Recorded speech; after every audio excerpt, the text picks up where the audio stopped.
পৌষ মাস তো পড়েই গেছে, আবার সঙ্গে শীতটাও দিনে দিন বেড়ে উঠছে। আর শীতের সময় পিঠে তো খেতেই হয়।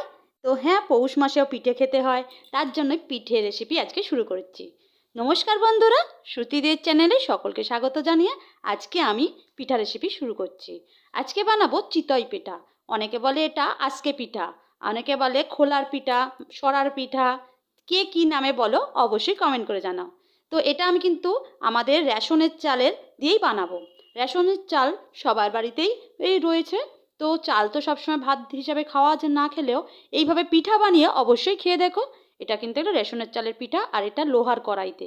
দেখো কত সুন্দর ফুলে ফেঁপে ভেতরটা ফাঁপা হয়েছে, কত সুন্দর নরম। আর দেখো পাউরুটির মতন ভেতরটা হয়েছে। কিভাবে বানাই পুরো ভিডিওটা দেখলে তোমরা অবশ্যই বানাতে পারবে। খুবই সহজ রেসিপি, আর খুবই বললাম সহজ উপাদান, যেগুলো তোমাদের ঘরেই থাকবে। একটু গুড়ে ডুবিয়ে এটা খেতে দারুণ লাগে।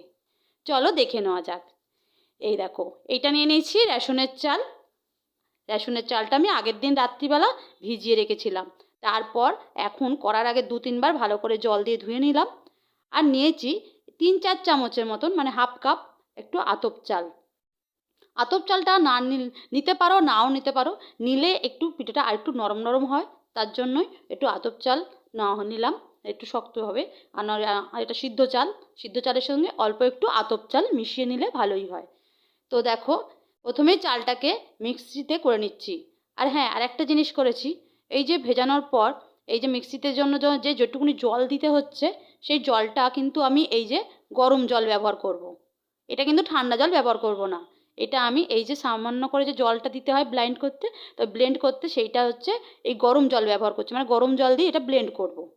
এইভাবে এইভাবে গরম জল দিয়ে ব্লেন্ড করবে, তাহলে কিন্তু যেহেতু এটা চালটা কাঁচা আছে, এই গরম জলের মধ্যে এটা ব্লেন্ড হলে খুব সুন্দর একটা ফাঁপ ফুলে ফেঁপে উঠবে। তো এইভাবে গরম জল দিয়েই আমি এটা ব্লেন্ড করে নিলাম। দেখো আমার কত সুন্দর ব্লেন্ড হয়ে গেছে, কালারটাও কত সাদা ধবধবে হয়ে গেছে দেখো। এইভাবে তোমরা অবশ্যই কিন্তু এই টিপসটা মাথায় মনে রাখবে, যে চালটা গুঁড়ো করার সময় কিন্তু এটা গরম জল দেবে। আর চালটা যখন একটু গুলতেও যদি জল লাগে, সেটাও গরম জলই ব্যবহার করবে।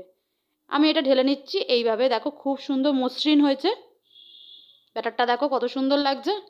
এইভাবে ব্যাটারটা আমি বানিয়ে নিলাম। এইভাবে সব চালটাই আমি ব্লেন্ড করে নেব।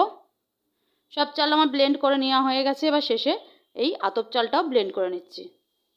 এই দেখো সামান্য আতপ চালটাও ওই সিদ্ধ চালের সাথেই মিশিয়ে নিতে পারো, কোনো অসুবিধা নেই। একসাথেই মিশিয়ে এটা ব্লেন্ড করে নেব। এইভাবে লোহার কড়াইতে কিন্তু খুব সুন্দর এই পিঠা হয়ে যায়। এই দেখো আতপ চালটাও আমি এইভাবে তুলে নিয়েছি, ব্লেন্ড করে হয়ে গেছে। আর এদিকে আছে সিদ্ধ চাল, মানে এই রেশনের চালটাও আমি ব্লেন্ড করে নিচ্ছি।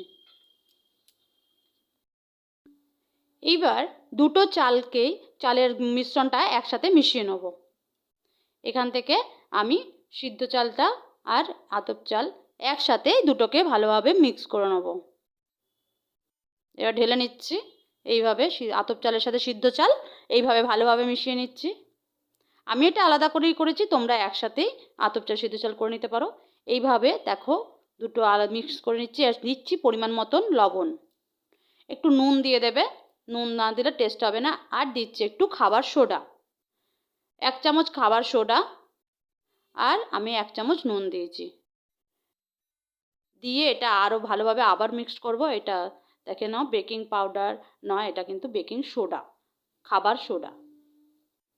তো এইটা হয়ে দিয়ে দিচ্ছি ভালোভাবে এটা মিশিয়ে। একটু কিছুক্ষণের জন্য এটাকে রেস্ট দিলাম, 15 মিনিট মতো একটু রেস্ট দিলাম। গরম জলে এটা দিয়ে রেখে দেবে, আধ ঘন্টা মতন রাখলে আরও ভালো। আধ ঘন্টা রাখলে এটা ফুলে ফেঁপে উঠবে। ততক্ষণে অন্য কাজগুলো করে নিচ্ছি। দেখো আমরা এইভাবে আমি একটা মানে ব্রাশ বানাচ্ছি, যেটা জল দিয়ে যেটা করবো। তো ওর জন্য একটা ব্রাশ বানাচ্ছি। এটা কাঁটা চামচ নিয়ে নিয়েছি, কাঁটা চামচের সঙ্গে একটু কাপড় ছেঁড়া নিয়েছি, ছেঁড়া কাপড়ের টুকরো নিয়ে জড়িয়ে বেঁধে নিয়েছি।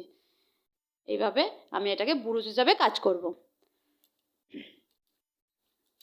দেখো এইভাবে আমি একটা করে তোমাদের দেখিয়ে দিচ্ছি। এইভাবে একটা দিয়েছি।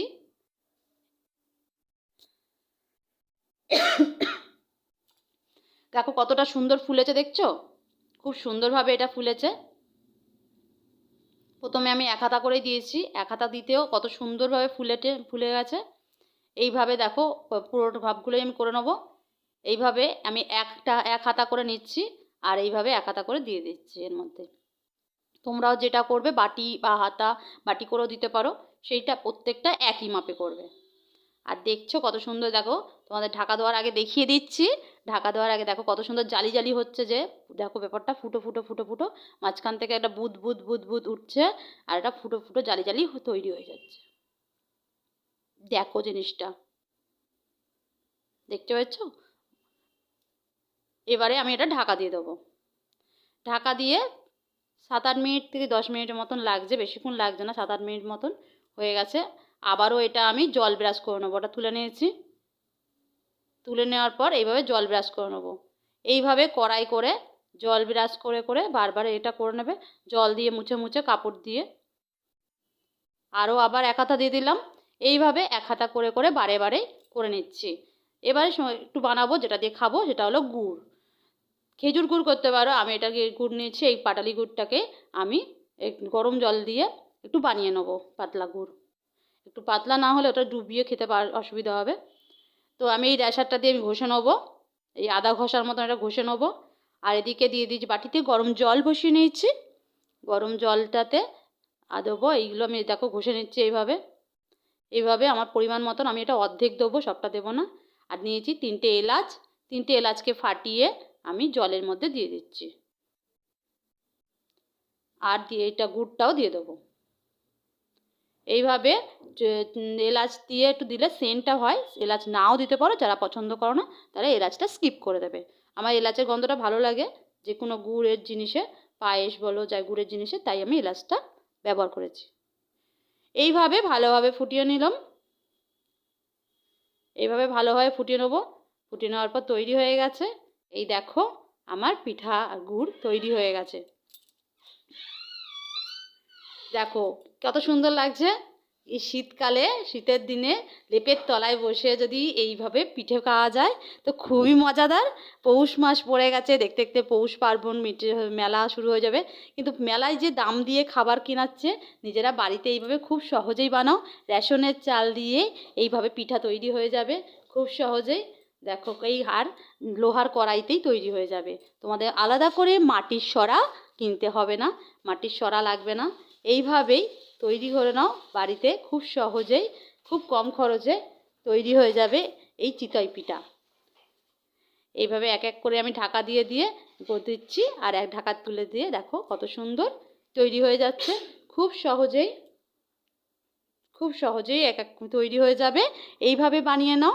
আর আমার ভিডিওটা ভালো লাগলে অবশ্যই একটা লাইক করো, কমেন্ট করে জানিও কেমন হয়েছে। আর যারা আমার চ্যানেলটা প্রথম দেখছো তারা আমার চ্যানেলটা অবশ্যই সাবস্ক্রাইব করে দিও। তো কেমন লাগছে বন্ধুরা এই ভিডিওটা, তোমরা অবশ্যই কমেন্ট করে আমায় জানাও। তোমরা কমেন্ট না করলে আমি বুঝতে পারবো না এটা কেমন হয়েছে।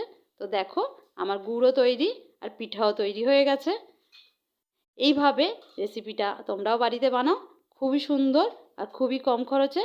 আর যে কোনো সময় তোমরা বানাতে পারো। সাধারণ রেশন চাল দিয়েই এটা তৈরি হয়ে যাবে।